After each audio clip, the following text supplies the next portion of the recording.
Je suis entrée dans le bureau de mon mari pour lui apporter son déjeuner préféré. Je l'ai trouvé avec sa maîtresse. Quand je l'ai confrontée, elle m'a frappé sans pitié, visant mon ventre de femme enceinte. Mon mari a ri aux éclats.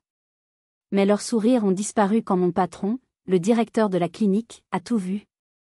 C'est mon histoire, et elle est bien plus sombre que vous ne pouvez l'imaginer.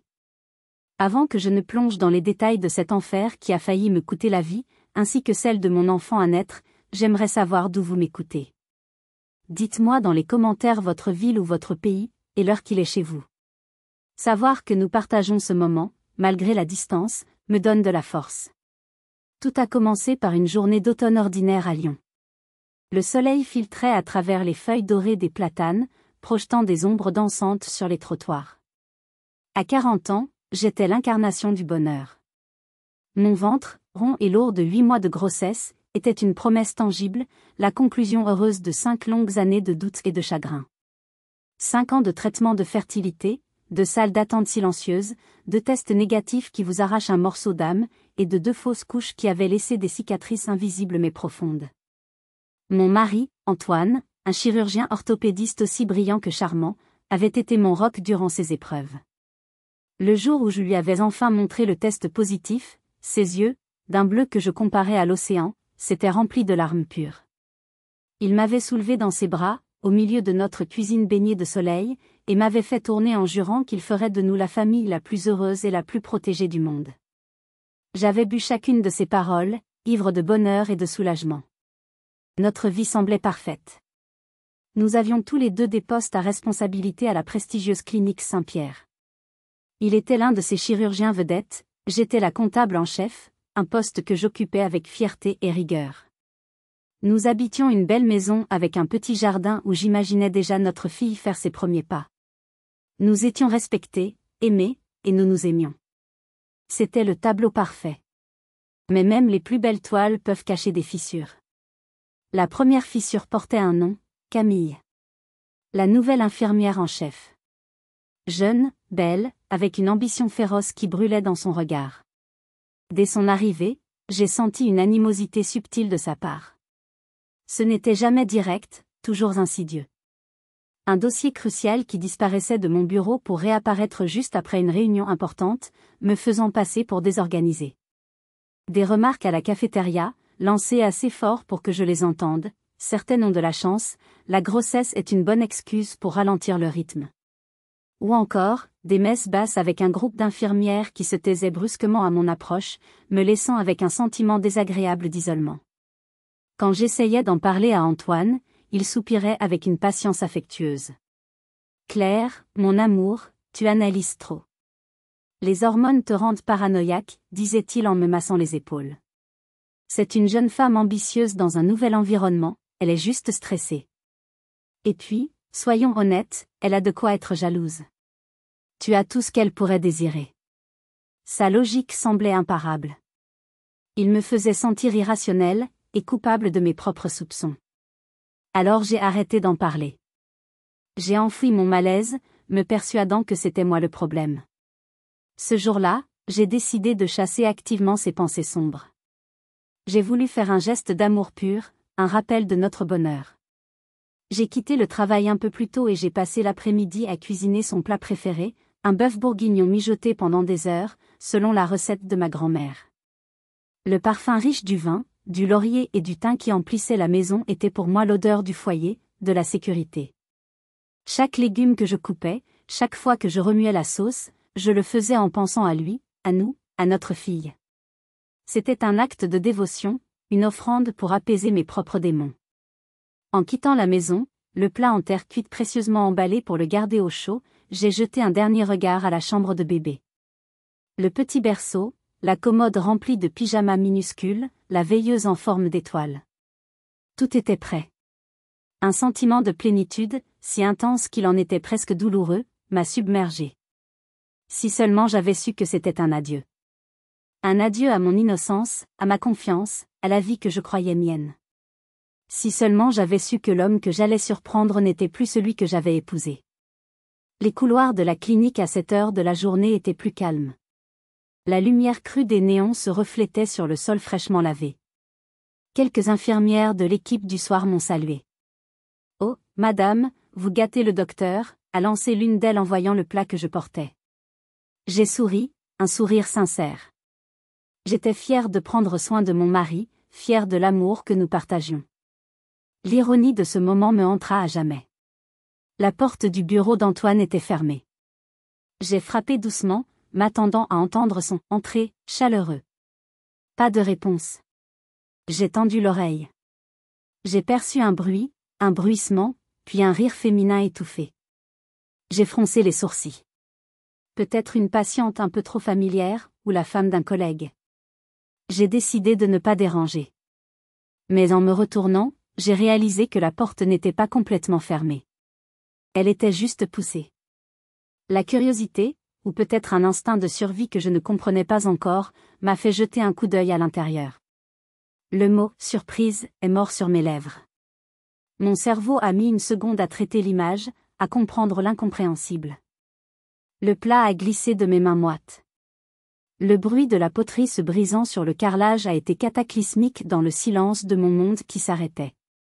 La sauce sombre, presque noire, a giclé sur les murs blancs et sur mes chaussures, comme une prémonition sanglante. Ils étaient là. Camille était à califourchon sur le grand bureau en acajou, celui où Antoine signait ses rapports, celui où était posée une photo de nous deux, riant aux éclats pendant notre lune de miel en Italie. Sa jupe d'uniforme était relevée jusqu'à sa taille, et la blouse blanche de mon mari, le symbole de sa profession, de sa noblesse, était grande ouverte, froissée. Ses mains à lui, ses mains précises de chirurgien qui avaient tenu les miennes pendant mes contractions lors de ma première fausse couche, étaient perdues dans la chevelure de Camille, agrippant, possédant. Ce n'était pas un moment de faiblesse. C'était un acte de possession, une routine bien huilée, empreinte d'une familiarité obscène. Leur élan a été brisé par le bruit. Ils se sont séparés, leur visage un masque de stupéfaction. Le visage d'Antoine est passé par toutes les couleurs de la honte, le blanc de la craie, le rouge de la culpabilité. Il a bafouillé mon nom, Claire, comme un étranger. Mais Camille, son expression a changé en une fraction de seconde. Le choc a laissé place à un sourire lent, étiré, un sourire de pur mépris et de triomphe. Elle a glissé du bureau avec une aisance calculée, a lissé sa jupe et a croisé les bras, me dévisageant comme si j'étais une intruse. Eh bien, il était temps que tu ouvres les yeux, a-t-elle lancé, sa voix aussi tranchante que du verre brisé. Mon regard a quitté son visage suffisant pour se river sur celui de mon mari. Je le suppliais silencieusement. Ni. Crie que ce n'est pas ce que je crois. Insulte-la. Fais quelque chose. Mais il est resté muet, paralysé par sa propre lâcheté. Son silence était un aveu. Son silence était un coup de poignard en plein cœur. Comment as-tu pu, ai-je réussi à chuchoter, chaque mot m'écorchant la gorge. Comment as-tu pu nous faire ça? À moi, à notre fille? Camille a éclaté d'un rire sec. Sa fille? Tu crois vraiment qu'il se soucie de ce fardeau? Il est resté avec toi par pitié, Claire. Parce que tu étais si pathétique après tes fausses couches. Mais un homme a des besoins. Des besoins qu'une baleine épuisée ne peut pas satisfaire. Je me sentais souillée, humiliée, niée dans mon existence même de femme et de mère. Je devais sortir de là. Je me suis retournée pour fuir, mais elle a été plus rapide. Elle s'est interposée, son corps barrant la sortie. On n'a pas fini de discuter. Laisse-moi passer, ai-je dit, ma voix gagnant en force, alimentée par un début de rage. Son visage s'est dangereusement rapproché du mien. Tu as toujours tout eu, n'est-ce pas? Le mari parfait, la carrière parfaite, la vie parfaite. Tu crois que tu mérites tout ça? Tu ne mérites rien. Et sa main est partie. La gifle a été si violente que ma tête a heurté le mur derrière moi. Des étoiles ont dansé devant mes yeux. J'ai titubé, cherchant un appui. C'est à ce moment-là qu'elle a porté le coup. Un coup de pied. Précis, vicieux, directement dans mon ventre. Une douleur fulgurante, inimaginable, a irradié dans tout mon corps. Je me suis effondrée, un hurlement silencieux déchirant mes poumons, mes mains se crispant sur mon ventre pour protéger mon bébé. Et à travers le voile de l'agonie, j'ai entendu le son qui a scellé le destin de mon mariage et a gravé une haine éternelle dans mon cœur. Le rire d'Antoine. Ce n'était pas un rire nerveux. C'était un rire de soulagement. Le rire d'un homme qui voit un problème sur le point d'être éliminé. À cet instant, j'ai su qu'il ne me trompait pas seulement. Il voulait ma mort. Dites-moi, si vous aviez été à ma place, qu'auriez-vous fait? Quelle aurait été votre première pensée? Laissez un commentaire, j'ai besoin de savoir que je ne suis pas seule. Alors que je croyais que tout était perdu, que ma vie et celle de mon bébé s'achevaient sur ce sol froid, la porte s'est ouverte en grand. Et ce que nous avons vu a glacé le sang dans nos veines. Dans l'encadrement de la porte se tenait Monsieur Dubois, le directeur de la clinique. Il n'était pas seul. Derrière lui, se tenait son assistante, une femme d'une 50aine d'années qui a poussé un cri d'horreur en me voyant à terre. Monsieur Dubois tenait un dossier, qu'il a laissé choir. Les feuilles se sont envolées et ont plané un instant dans les airs avant de se poser doucement autour de moi, comme un linceul de papier. Le visage de Monsieur Dubois, habituellement jovial et paternel, était devenu un masque de fureur contenue. Ses yeux, habituellement plissés par le rire, étaient deux fentes de glace qui ont scanné la scène. Il a vu la sauce du bourguignon sur les murs, les meubles renversés, moi, recroquevillée et gémissante, Camille debout, le visage encore tordu par la haine, et Antoine, le mari, le médecin, figé dans une posture de culpabilité abjecte. Le silence qui a suivi était plus terrifiant que n'importe quel cri. C'était le silence avant l'orage. Mon Dieu, a murmuré son assistante. Monsieur Dubois a levé une main pour lui intimer le silence, sans jamais quitter des yeux les deux monstres en face de lui. Puis, il a parlé. Sa voix était basse, presque un chuchotement, mais elle portait une charge de menace et d'autorité qui a fait frissonner l'air. Camille, a-t-il commencé. Le simple fait qu'il n'ait pas utilisé son titre d'infirmière était déjà une condamnation. Sortez de ce bureau. Allez dans le couloir. Mettez-vous face au mur et attendez la sécurité. Si vous bougez d'un centimètre, je vous jure que je considérerai cela comme une tentative de fuite. Camille a ouvert la bouche, peut-être pour argumenter, mais elle a croisé le regard de Monsieur Dubois et s'est tue. Elle est sortie, vaincue, son arrogance évaporée. Puis, il s'est tourné vers Antoine. Il a pris son temps. Il l'a dévisagé de la tête aux pieds, avec un dégoût aussi palpable qu'il en était presque physique. Quant à vous, docteur, a-t-il articulé, crachant le titre comme un poison. Je crois que c'est la vision la plus répugnante que j'ai jamais eue en 40 ans de carrière. Vous n'êtes pas seulement un déshonneur pour cette clinique. Vous êtes un déshonneur pour l'humanité. Il s'est approché de son propre bureau, a appuyé sur l'interphone. Sa voix a résonné, forte et claire cette fois. J'ai besoin de la sécurité et d'une équipe d'urgence médicale dans le bureau 302. Immédiatement. Et que quelqu'un prévienne la police. Nous avons une agression. Puis, le directeur a disparu, remplacé par l'homme. Il s'est précipité vers moi, s'agenouillant à mes côtés. Claire, mon enfant, je suis là. Ne parlez pas, gardez vos forces. Il a enlevé sa veste de costume et l'a glissée sous ma tête pour me faire un coussin. Sa présence était un baume, une encre dans la folie. C'est à ce moment-là que la douleur a changé. La douleur aiguë du cou a été remplacée par une crampe profonde, une vague puissante qui m'a submergée. J'ai crié. Une chaleur liquide s'est répandue sous moi. J'avais perdu les os. Le bébé, ai-je haleté, agrippant le bras de Monsieur Dubois. Il arrive. C'est trop tôt. Son visage s'est décomposé. Oh, non. Le chaos a alors envahi la pièce. Des infirmières, un médecin, les agents de sécurité. On me parlait, on me posait des questions, on prenait ma tension. On m'a installé sur un brancard. Alors qu'on m'emmenait, j'ai vu les agents de sécurité mettre les menottes à Camille dans le couloir. Mon dernier regard a été pour Antoine. Il n'était pas menotté. Il était simplement assis sur une chaise, la tête entre les mains, non pas de remords, mais de défaite. Il n'avait pas perdu sa femme. Il avait perdu sa situation. Dans l'ambulance, les sirènes déchirant le silence de la ville, chaque contraction me rapprochait d'une issue inconnue. Je flottais entre la conscience et l'évanouissement, mais une seule pensée me maintenait en vie, ma fille. Elle se battait pour naître. Et je devais me battre pour elle. L'accouchement a été un cauchemar réveillé.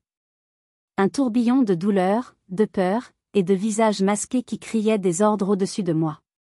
Ma fille, ma petite Léa, est née au cœur de la nuit, un cri fragile dans un monde qui l'avait accueillie avec violence. Elle pesait à peine 1,8 kg. Je l'ai vue une fraction de seconde, une petite chose rouge et fripée, avant qu'elle ne soit emportée dans une couveuse, un vaisseau de verre et de fils qui la maintenait en vie. La solitude qui a suivi a été la pire de toutes. J'étais dans une chambre privée, un privilège accordé par Monsieur Dubois, mais cette chambre ressemblait à une prison. Mon corps me faisait souffrir, mais c'était une douleur sourde comparée au vide béant dans mon ventre et dans mon cœur. Les infirmières entraient et sortaient sur la pointe des pieds, me parlant avec des voix douces et pleines de pitié. Leurs regards disaient tout, la pauvre femme dont le mari est un monstre. Leur compassion était une insulte de plus. J'ai attendu l'aube, puis j'ai composé le numéro de Sophie. Ma voix n'était qu'un souffle rauque. C'est une fille. Léa. Elle est née. J'ai entendu le souffle de ma sœur se couper. Puis, le silence. Je savais ce qu'elle faisait. Elle annulait ses rendez-vous, bouclait une valise, organisait sa vie pour venir me sauver, comme elle l'avait toujours fait. N'appelle personne d'autre, m'a-t-elle dit, sa voix déjà en mode avocate. Ne parle pas à la police sans moi. Ne signe aucun papier de l'hôpital. J'arrive. Son arrivée, quelques heures plus tard, a été comme l'arrivée de la cavalerie. Elle a balayé la pitié et l'apitoiement d'un regard. Elle a inspecté ma chambre, vérifié mes perfusions, interrogé l'infirmière sur mon état et celui de Léa avec une précision chirurgicale. Puis, elle a tiré un fauteuil près de mon lit, a pris ma main, et a dit « Raconte ». J'ai parlé pendant des heures. Je lui ai tout raconté, depuis les premières piques de Camille jusqu'au rire d'Antoine. J'ai pleuré, j'ai hurlé, j'ai tremblé de rage. Elle a absorbé ma douleur sans un mot, son visage une forteresse impénétrable. Quand j'ai eu fini, vidé, elle a hoché la tête lentement. D'accord. Je vois. C'est pire que ce que j'imaginais. Elle s'est levée et a commencé à faire les 100 pas, comme un fauve en cage. Le divorce sera la partie la plus simple, a-t-elle dit, plus pour elle-même que pour moi. La plainte pour l'agression est déjà en cours. Monsieur Dubois s'en est chargé. Mais ce n'est pas assez. C'est trop peu. Un crime passionnel, une maîtresse jalouse, ils s'en tireront avec des peines légères. Non. Il y a autre chose. Ce rire, Claire. Le rire d'Antoine. Ce n'est pas le rire d'un homme surpris. C'est le rire d'un homme soulagé. Elle s'est arrêtée net et s'est tournée vers moi, ses yeux brillants d'une intelligence froide. Il voulait que tu perdes le bébé. L'agression n'était pas un accident. C'était une opportunité. Et ça ressemble à une préméditation. Elle a sorti son ordinateur portable. Tu vas me donner accès à tous vos comptes. Bancaire, assurance, investissement. Tout. Je veux voir les mouvements des 6 derniers mois. Pendant qu'elle se plongeait dans les chiffres, je suis allé voir ma fille pour la première fois.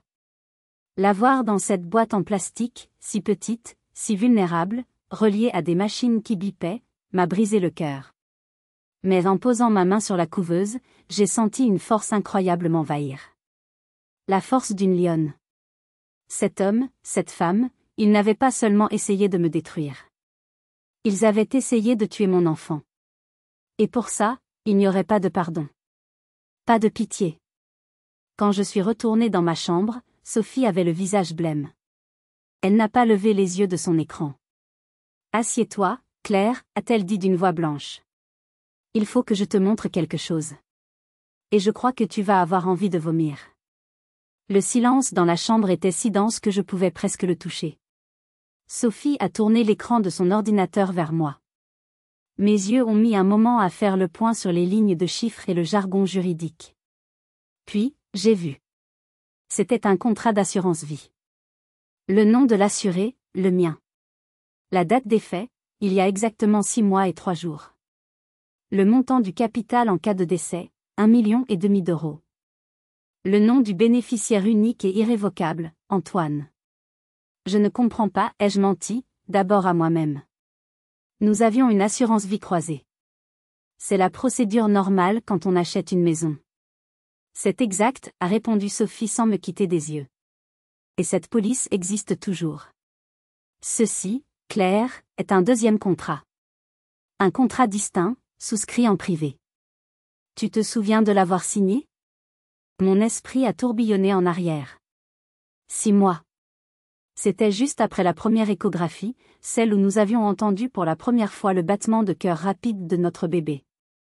Je me souviens de cette semaine-là. Antoine était rentré un soir avec une pile de documents. Juste quelques formalités pour la banque, chérie, avait-il dit nonchalamment. Des placements pour l'avenir de notre princesse. Signe juste ici, et ici.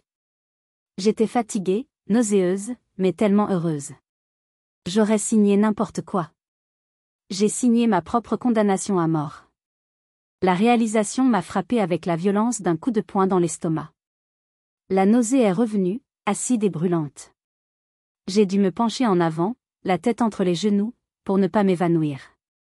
Mais pourquoi, ai-je gémi? Nous n'avions pas de problème d'argent. Je suis comptable, je le saurais. Apparemment non, a dit Sophie, sa voix dure. Je vois des retraits importants en espèces sur vos comptes joints depuis 1 an. Des milliers d'euros chaque mois. De l'argent dont tu n'as jamais vu la couleur. Où allait-il, Claire? Je n'en avais aucune idée. Et cette ignorance était une nouvelle humiliation. J'avais été aveugle, sourde, stupide. Et puis, comme une porte de placard qui s'ouvre sur un monstre, un autre souvenir a surgi de l'ombre. L'été. Chaque soir, religieusement, Antoine me préparait une tisane. Un mélange spécial que j'ai trouvé, disait-il. Bio, sans danger pour le bébé. Ça t'aidera à te détendre. Je trouvais ce rituel touchant, une preuve de son attention. Parfois, le goût était un peu amer, mais je buvais, parce que ça venait de lui. J'ai raconté ça à Sophie, ma voix un filet tremblant. J'ai parlé de la nuit de la fausse alerte, des contractions si violentes, si différentes de celles que j'avais connues lors de mes précédentes fausses couches. Cette nuit-là, il avait insisté pour que je boive une tasse plus grande que d'habitude. Tu as eu une journée stressante au travail, avait-il dit. Sophie a blêmi. Elle a tapé quelque chose frénétiquement sur son clavier. Antoine a accès à la pharmacie de la clinique, n'est-ce pas? Il peut commander des médicaments? Bien sûr, ai-je répondu. Il est chef de service. Il existe des substances, Claire. Des médicaments qui provoquent des contractions utérines. Souvent utilisés pour des avortements médicamenteux ou pour déclencher le travail. Des substances qui, si elles sont mal dosées, peuvent provoquer une hémorragie, une rupture utérine, la mort de la mère et de l'enfant. Et beaucoup sont quasi indétectables dans le sang après quelques heures. L'horreur était absolue. Ce n'était pas seulement un plan pour toucher de l'argent. C'était un complot d'une froideur et d'une cruauté inimaginables. Il n'avait pas attendu que je meure de cause naturelle. Il avait activement, méthodiquement, essayé de me tuer. Chaque soir, avec un sourire, il me tendait une tasse qui aurait pu être ma dernière. L'homme avec qui je partageais mon lit était un assassin. J'ai hurlé. Un cri primal, animal, qui venait du plus profond de mes entrailles. Un cri de terreur, de rage, de désespoir. Des infirmières se sont précipitées dans la chambre, pensant que je faisais une complication. Sophie les a calmées, les a fait sortir. Quand je suis revenue à moi, je n'étais plus la même femme. La Claire douce, aimante et confiante était morte sur le sol du bureau d'Antoine. Une nouvelle femme était en train de naître. Une femme qui avait survécu à une tentative de meurtre. Une femme qui n'avait plus rien à perdre. Le téléphone de Sophie a sonné. C'était le détective privé, Moreau. J'ai du nouveau sur Camille, a-t-il dit. J'ai retrouvé la médecin de Marseille. Au début, elle ne voulait pas parler. Trop peur. Mais je lui ai parlé de votre affaire. Du bébé prématuré. Elle a changé d'avis. Elle veut parler. Et elle a gardé des preuves. Le nom de la médecin de Marseille était Hélène Fournier. Sophie a organisé une conférence téléphonique avec elle le lendemain. Sa voix, au début, était hésitante, fragile, marquée par un traumatisme qui, de toute évidence, n'avait jamais guéri. J'ai tout perdu, a-t-elle commencé. Ma carrière, ma réputation, mes enfants, mon mari. Camille a tout pris. Pendant plus d'une heure, Hélène a raconté une histoire qui était un écho sinistre de la mienne. Elle a décrit comment Camille, alors jeune infirmière, avait tissé sa toile autour de son mari, un représentant pharmaceutique. La séduction, les mensonges, l'isolement. Puis, l'attaque. Pas une attaque physique, mais une attaque professionnelle, tout aussi destructrice. Elle a appris que je visais un poste de chef de service, a expliqué Hélène. Un poste qu'elle convoitait aussi, bien qu'elle n'ait pas les qualifications. Alors, elle a monté un coup. Elle a profité de son accès à la pharmacie pour subtiliser des flacons de fentanyl, un opiacé puissant. Elle les a placés dans mon casier personnel, puis a lancé une alerte anonyme à la direction. L'enquête, a-t-elle raconté, avait été une parodie de justice. Son mari, déjà sous l'emprise de Camille, n'a pas seulement refusé de la soutenir, il a témoigné contre elle, parlant de son stress et de son comportement étrange. Camille lui avait fait croire que j'étais une menace, que j'allais tous nous entraîner dans ma chute. Il a choisi son camp. Elle a été licenciée sur le champ. L'ordre des médecins a suspendu sa licence. Au tribunal des affaires familiales, elle a été dépeinte comme une mère indigne, une toxicomane. Elle a perdu la garde de ses 2 fils. La dernière fois que je les ai vus, ils avaient peur de moi, a-t-elle dit, sa voix se brisant. Camille avait gagné. Elle a été promue quelques mois plus tard. Avez-vous des preuves de tout cela, a demandé Sophie, sa voix douce mais précise. J'ai gardé des choses, a répondu Hélène, reprenant contenance. Des emails où Camille me menaçait à demi-mot. Des messages vocaux de mon ex-mari où il répétait les mensonges qu'elle lui avait mis dans la tête. Et, le témoignage d'une aide-soignante qui avait vu Camille près de mon casier la veille de la découverte, mais qui avait eu trop peur de parler à l'époque. Elle est prête à le faire maintenant. C'était une mine d'or. Cela ne prouvait pas que Camille avait participé à la tentative de meurtre contre moi, mais cela établissait un profil psychologique, un modus operandi. Cela la peignait non pas comme une simple maîtresse, mais comme une criminelle manipulatrice et récidiviste. Pendant que Sophie travaillait avec Hélène pour préparer son témoignage, M. Dubois a continué son offensive. Il ne s'est pas contenté de transmettre les preuves à la police. Il a utilisé son influence dans le milieu médical lyonnais. Il a appelé des confrères, des directeurs d'hôpitaux, des membres du Conseil de l'Ordre des médecins. Il a raconté ce qui s'était passé, sans fioriture. Il a fait en sorte que le nom d'Antoine soit grillé, que sa réputation soit réduite en cendres avant même le début du procès. C'était une guerre sur tous les fronts. Nous pensions avoir pris l'avantage. Nous avions un dossier qui se solidifiait de jour en jour. Nous avions des alliés puissants. Nous avions la vérité de notre côté. Mais nous avions sous-estimé jusqu'où des animaux acculés étaient prêts à aller. Ils allaient lancer une dernière attaque, une attaque civile, si personnelle, qu'elle a failli réussir à me briser pour de bon. Ils allaient utiliser mon amour pour ma fille comme une arme pour me détruire. Si vous êtes arrivé jusqu'ici, laissez un commentaire pour nous dire ce que vous auriez fait à la place d'OP. Vous pouvez aussi écrire simplement le chiffre 1 pour montrer que vous suivez encore. Et dites-nous, vous regardez cette histoire depuis quelle région ou quel pays? Léa a finalement pu quitter le service de néonatologie après 5 longues semaines. 5 semaines de bips incessants, d'odeurs d'antiseptiques et de prières silencieuses. Le jour où je l'ai ramenée à la maison, un petit appartement sécurisé que Sophie m'avait trouvé, loin de notre ancienne vie, fut le premier vrai jour du reste de ma vie. Tenir mon bébé dans mes bras, dans le silence de notre nouveau foyer, était un bonheur si intense qu'il en était presque insoutenable. J'ai commencé à croire que nous pourrions nous en sortir. C'est à ce moment précis qu'ils ont choisi de frapper. Un matin, alors que je luttais pour donner le biberon à une Léa grognon, on a sonné à ma porte. Je n'attendais personne. J'ai regardé par le Judas et j'ai vu 2 femmes et un homme, tous vêtus de tailleurs sombres et stricts, des porte-documents à la main.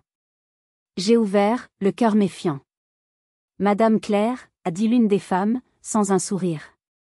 Nous sommes des services de la protection de l'enfance. Nous avons reçu un signalement anonyme très préoccupant concernant la sécurité de votre fille. Pouvons-nous entrer?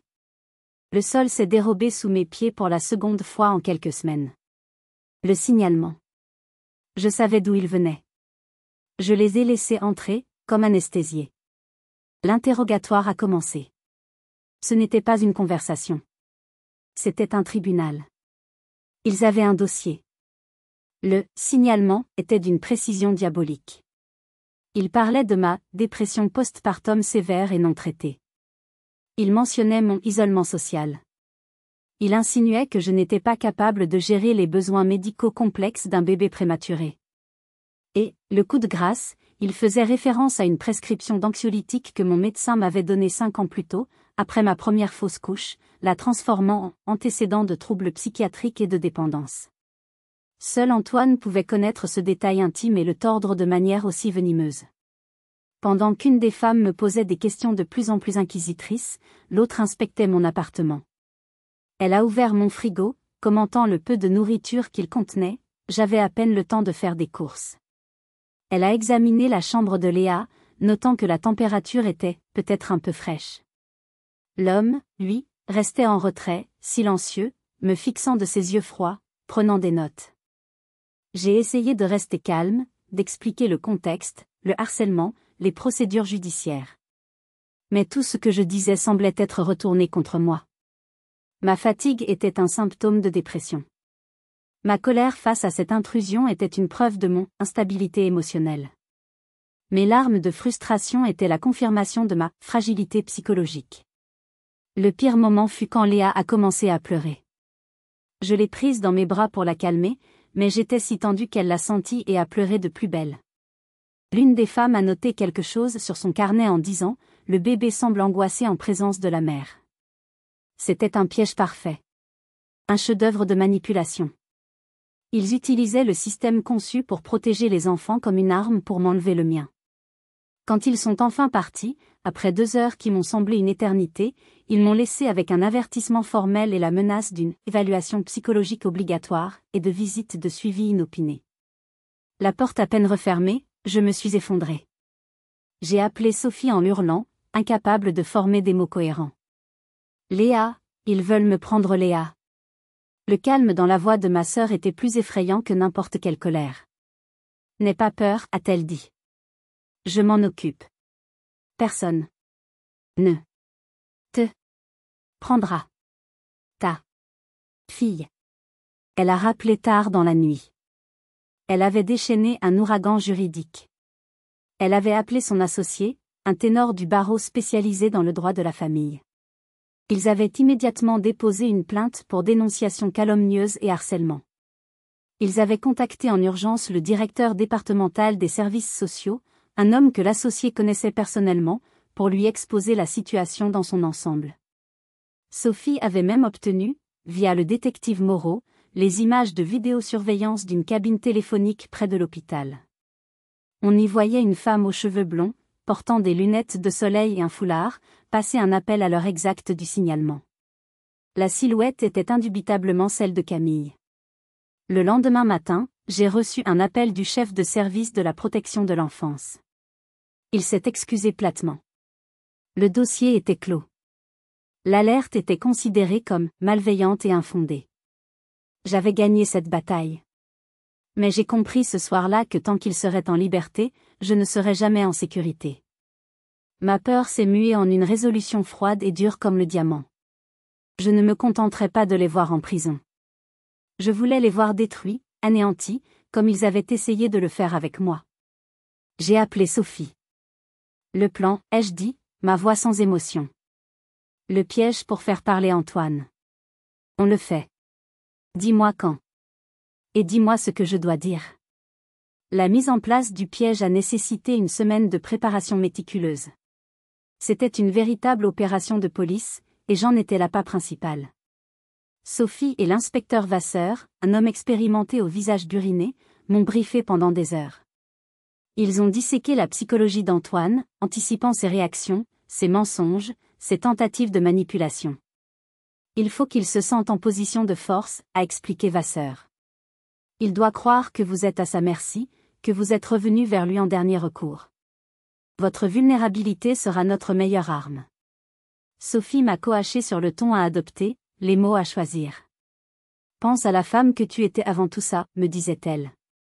La femme qu'il aimait, qui lui faisait confiance.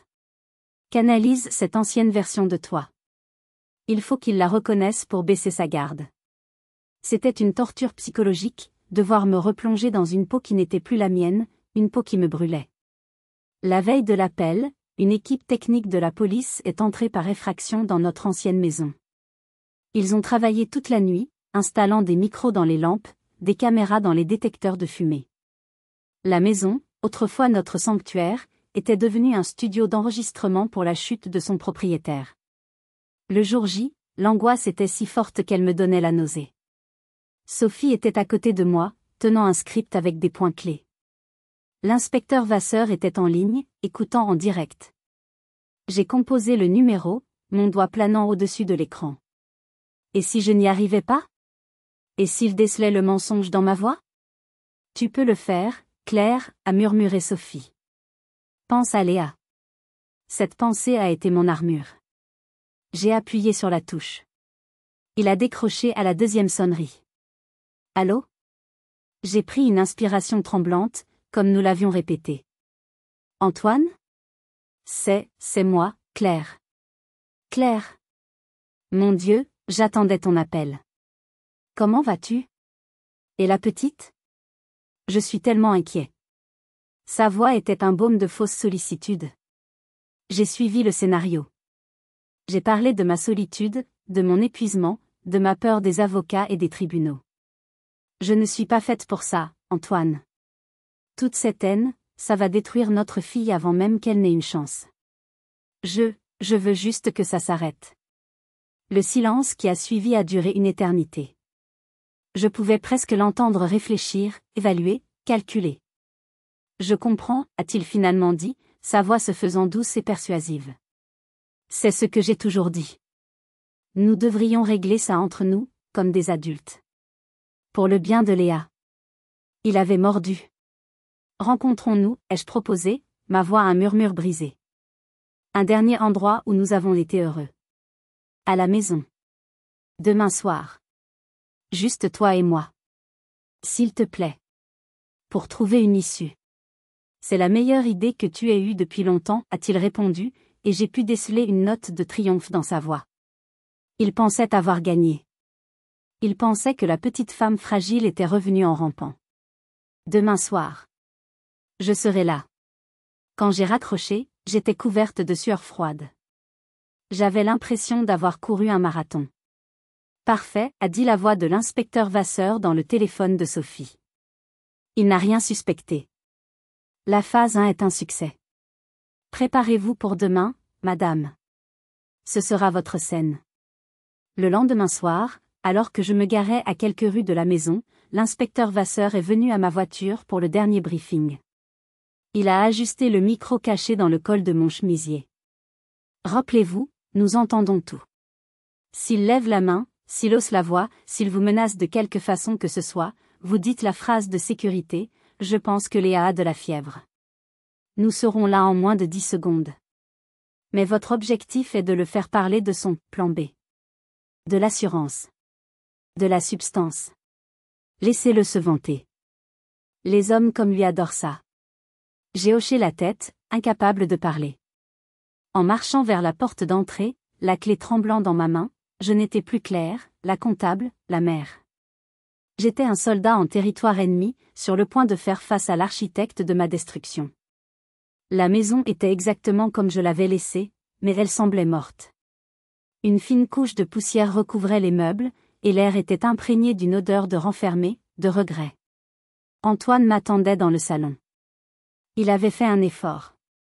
Il avait allumé un feu dans la cheminée, et 2 verres de vin rouge étaient servis sur la table basse. La scène était une parodie grotesque de nos anciennes soirées d'hiver. Il portait un pull en cachemire que je lui avais offert pour son dernier anniversaire.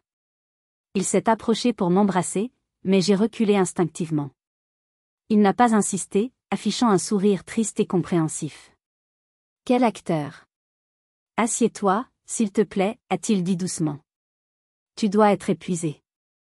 Je me suis assise sur le canapé, le corps raide, sentant le poids du micro sur ma poitrine comme une pierre. Le silence s'est installé, seulement brisé par le crépitement du feu. C'est lui qui a parlé en premier. Il a commencé son numéro de charme, le même qui m'avait séduite 10 ans plus tôt.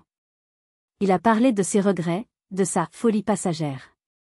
Il a blâmé Camille, la décrivant comme une drogue, une erreur toxique, qui lui avait fait perdre la tête. Il a pleuré.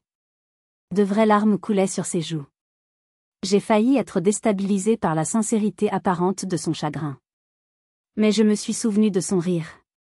Et ma détermination est revenue. J'ai joué mon rôle. J'ai sorti un mouchoir. Je ne sais plus quoi croire, Antoine. Crois-moi, moi, a-t-il insisté, se rapprochant. Tout ce que j'ai fait, c'était par peur. Peur de te perdre, peur de ne pas être à la hauteur. Il fallait que je l'oriente. Mais l'argent, Antoine? L'assurance vie? Les avocats de la clinique ont trouvé des choses, ils parlent de fraude. Son visage s'est durci. Des mensonges. Des tentatives de Monsieur Dubois pour me détruire. J'ai fait des placements, oui. Risqués, peut-être. J'ai perdu de l'argent. Beaucoup. L'assurance, c'était une protection. Une garantie pour toi et le bébé si quelque chose m'arrivait. C'est tout. Il mentait avec un aplomb incroyable. Le temps passait. Je sentais l'impatience de l'équipe d'écoute. Il fallait que je frappe plus fort. Et le thé, ai-je demandé, ma voix se brisant, cette fois-ci sans effort. La nuit où j'ai failli mourir, Antoine. La nuit où Léa a failli ne jamais voir le jour. Les médecins ont dit que mes contractions n'étaient pas normales. Ils ont parlé d'un agent extérieur. Dis-moi la vérité. Pour l'amour de Dieu, pour l'amour de ta fille, dis-moi que tu n'as rien mis dans mon thé. Je l'ai regardé, mes yeux implorant une vérité que je connaissais déjà. C'était un coup de poker. Jouer sur sa paternité, sur les derniers vestiges d'humanité qu'il pouvait avoir. Son arrogance a été sa perte. Il a vu ma supplique non pas comme une accusation, mais comme une occasion de se montrer supérieur, de me prouver à quel point son plan était brillant et à quel point j'étais naïve. Il a soupiré, un soupir théâtral. Il s'est levé, a marché jusqu'à la cheminée. Tu es si dramatique, Claire. Il n'y avait aucun danger. C'était maîtrisé. Scientifique. Scientifique, ai-je répété, ébahi. Oui, a-t-il dit en se retournant, un petit sourire suffisant sur les lèvres. Une microdose de misoprostol. Juste assez pour induire un travail prématuré. Dans ton état, avec tes antécédents, personne n'aurait posé de questions. Un accouchement prématuré qui tourne mal, c'est une tragédie, pas un crime. L'assurance aurait payé des millions. J'aurais remboursé mes dettes, et j'aurais été le pauvre veuf éploré. C'était un plan parfait. Propre. Logique. Il n'y avait rien de personnel contre toi. Il l'avait dit. Chaque mot était un clou de plus dans son cercueil. Le mépris dans sa voix en parlant de ma mort potentielle m'a donné la nausée. Mais Camille a tout gâché, a-t-il continué, agacé. Son attaque stupide, devant témoins, elle a tout compliqué. Il s'est de nouveau approché de moi. Mais ce n'est pas trop tard. Nous pouvons encore nous en sortir. Ensemble. Tu retires ta plainte. Tu dis à tout le monde que tu as fait une erreur, que tu étais confuse. Nous utilisons l'argent que j'ai mis de côté pour quitter le pays. Pense à Léa. Veux-tu qu'elle grandisse avec un père en prison? Il a tendu sa main pour toucher mon visage. J'ai reculé comme si j'avais été brûlée. Je pense que Léa a de la fièvre, ai-je dit, ma voix forte et claire. Il a froncé les sourcils. Qu'est-ce que la fièvre de Léa vient faire là-dedans? La porte du salon a explosé, s'ouvrant à la volée. L'inspecteur Vasseur et 3 de ses hommes, armes au poing, ont envahi la pièce. Antoine, main en l'air. Vous êtes en état d'arrestation. Le visage d'Antoine est passé par toutes les étapes de la compréhension. La surprise. La confusion. La réalisation. La haine. Alors qu'un policier lui passait les menottes, son regard a accroché le mien. Ce n'était plus le regard d'un mari, ni même d'un étranger. C'était le regard d'un prédateur qui vient de se faire piéger. Tu vas me le payer, Claire. Toi et ta bâtarde. Mais ces menaces se sont perdues dans le chaos de son arrestation. Je ne l'écoutais déjà plus. J'étais sortie de la maison, respirant l'air frais de la nuit comme si c'était la première fois. C'était fini. J'avais gagné. Le procès qui s'ensuivit fut le spectacle le plus sordide et le plus médiatisé que Lyon ait connu depuis des années. Ce n'était pas seulement le procès d'un mari infidèle ou d'une maîtresse violente, c'était le procès de la noirceur de l'âme humaine, de la cupidité et de la manipulation. L'accusation, menée par un jeune et brillant procureur nommé Luc Girard, avait un dossier en béton armé. La pièce maîtresse était, bien sûr, l'enregistrement de la confession d'Antoine. Quand Girard l'a fait diffuser dans la salle d'audience, un silence glacial s'est abattu. On pouvait entendre la voix calme et détachée d'Antoine décrivant son plan scientifique pour me tuer, moi et notre fille, comme s'il discutait d'une simple transaction boursière. J'ai vu des jurés, des hommes et des femmes d'âge mûr, secouer la tête avec incrédulité et dégoût. J'ai vu l'avocat d'Antoine lui-même blêmir. La défense d'Antoine était un exercice de désespoir. Ils ont tenté de le dépeindre comme un homme faible, pris au piège par des dettes de jeu colossales, ce qui s'est avéré être un mensonge complet, et manipulé par une Camille machiavélique.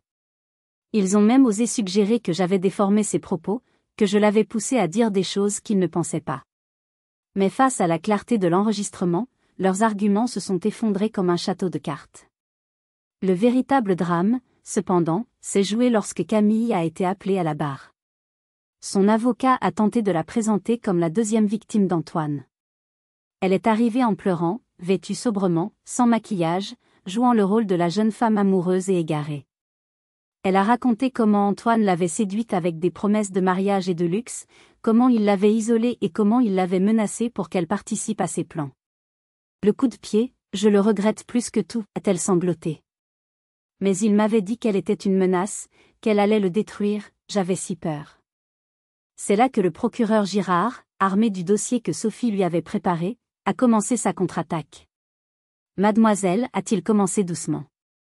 Vous semblez avoir un talent pour vous retrouver impliqué avec des hommes mariés dont les épouses subissent des malheurs professionnels, n'est-ce pas? Il a ensuite fait entrer son témoin surprise, Hélène Fournier. La médecin de Marseille. Hélène est entrée dans la salle, la tête haute. Elle a regardé Camille droit dans les yeux.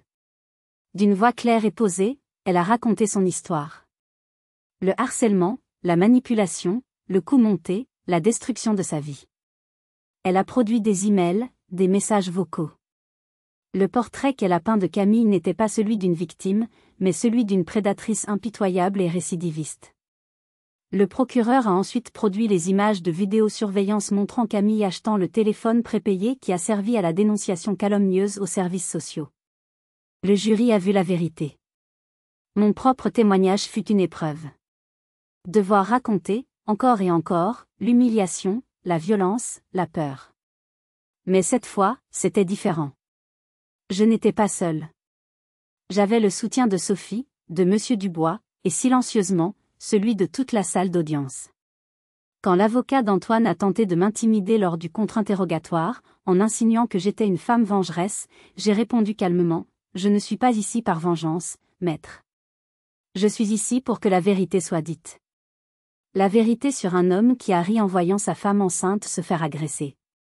La vérité sur un homme qui a essayé de tuer son propre enfant pour de l'argent. Un murmure a parcouru la salle. L'avocat n'a plus posé de questions. Après 3 semaines intenses, le jury s'est retiré. Leur délibération fut étonnamment courte. Moins de 4 heures. Le verdict est tombé comme un coup près. Coupable. Tous les deux. Sur tous les chefs d'accusation. Antoine a été reconnu coupable de tentative d'assassinat avec préméditation. Camille, de complicité et de coups et blessures volontaires avec circonstances aggravantes. Un poids énorme s'est soulevé de mes épaules.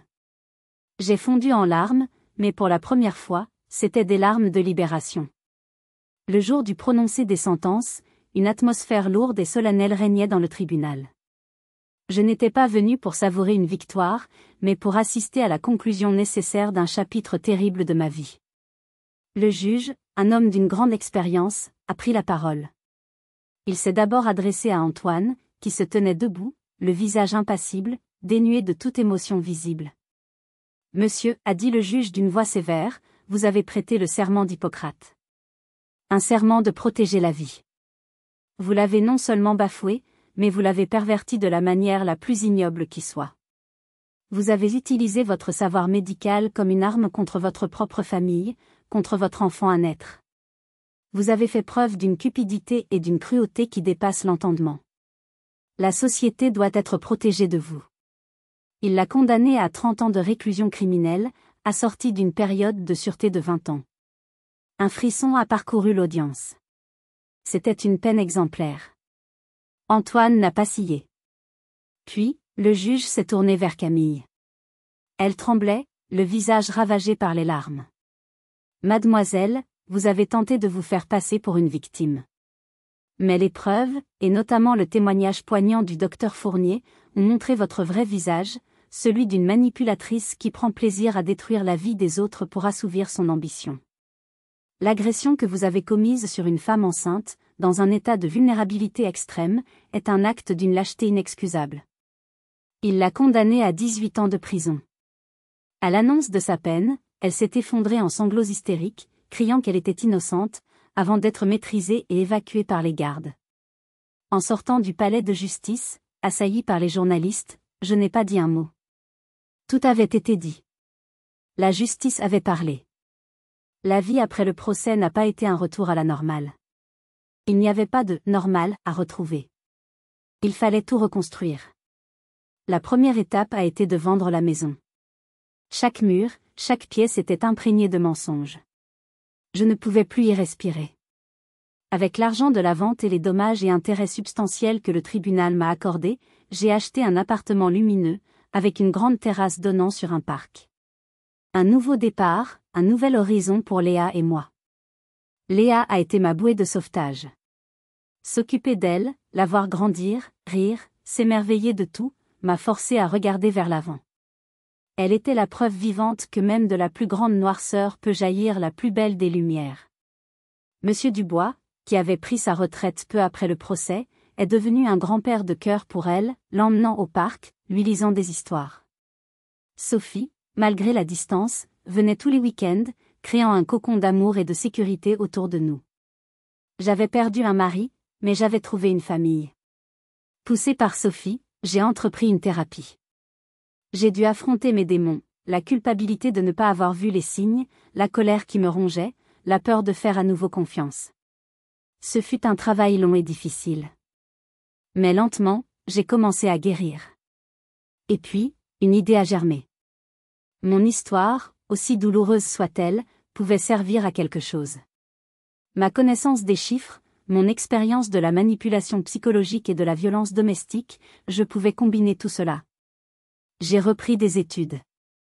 Non pas en comptabilité, mais en psychologie, avec une spécialisation en victimologie et en perversion narcissique. C'était un défi immense, mais pour la première fois depuis des années, je me sentais animée par une passion, un but. 3 ans après le verdict, j'ai obtenu mon diplôme. J'ai cofondé une association avec une avocate et une psychologue. Notre mission, aider les victimes de manipulateurs à se reconstruire, non seulement psychologiquement, mais aussi financièrement. J'aide des femmes à démêler les fraudes financières complexes que leurs bourreaux ont mises en place, à retrouver leur indépendance, à se réapproprier leur vie. J'ai transformé ma plus grande blessure en ma plus grande force. Aujourd'hui, Léa a 6 ans. C'est une petite fille pleine de vie, curieuse et joyeuse. Elle ne connaît de son père que ce que je lui en ai dit, qu'il était un homme qui a fait de très mauvais choix et qui est loin pour très longtemps. Un jour, je lui raconterai toute la vérité, mais pas avant qu'elle ne soit assez forte pour la comprendre. Quand je regarde en arrière, le chemin parcouru me semble vertigineux. La femme que j'étais, cette femme confiante et un peu naïve, n'existe plus. Et c'est une bonne chose. À sa place se trouve une femme qui a connu l'abîme, mais qui a refusé de s'y laisser sombrer. Une femme qui a appris à se battre, à se faire confiance, et à transformer la haine en action positive. Et c'est le message que je souhaite vous laisser aujourd'hui, la leçon la plus précieuse que cette épreuve m'ait enseignée. La meilleure vengeance, la seule qui guérit vraiment, ce n'est pas de souhaiter du mal à ceux qui vous en ont fait. C'est de vivre. De vivre une vie si pleine, si authentique, si heureuse, que leur souvenir devient insignifiant, une simple cicatrice qui témoigne de votre force, mais qui ne vous fait plus mal. Ils ont essayé de me réduire au silence, de m'effacer. Au lieu de cela, ils m'ont donné une voix. Ils ont essayé de me prendre mon avenir. Au lieu de cela, ils m'ont forcé à en construire un qui a du sens. À toutes celles et à tous ceux qui, en ce moment même, se sentent trahis, brisés, perdus dans le brouillard de la manipulation, ne baissez pas les bras. Votre histoire n'est pas terminée. La douleur que vous ressentez est réelle, mais elle n'est pas votre identité. Elle est un chapitre, pas le livre entier. Vous avez en vous une force que vous ne soupçonnez pas, chercher de l'aide, parlez, ne restez pas seul. Merci de m'avoir écouté jusqu'au bout. Si mon histoire a trouvé un écho en vous, si elle vous a touché, merci de laisser un « j'aime » pour aider à la diffuser, et de vous abonner pour d'autres récits de résilience et d'espoir. L'espace des commentaires est un lieu de partage. Si vous avez connu la trahison, si vous avez dû vous battre pour vous reconstruire, n'hésitez pas à partager un fragment de votre expérience, ou simplement un mot de soutien. Vos paroles peuvent être une main tendue pour quelqu'un qui en a désespérément besoin. Prenez soin de vous. Soyez vigilants. Et n'oubliez jamais, jamais, votre valeur.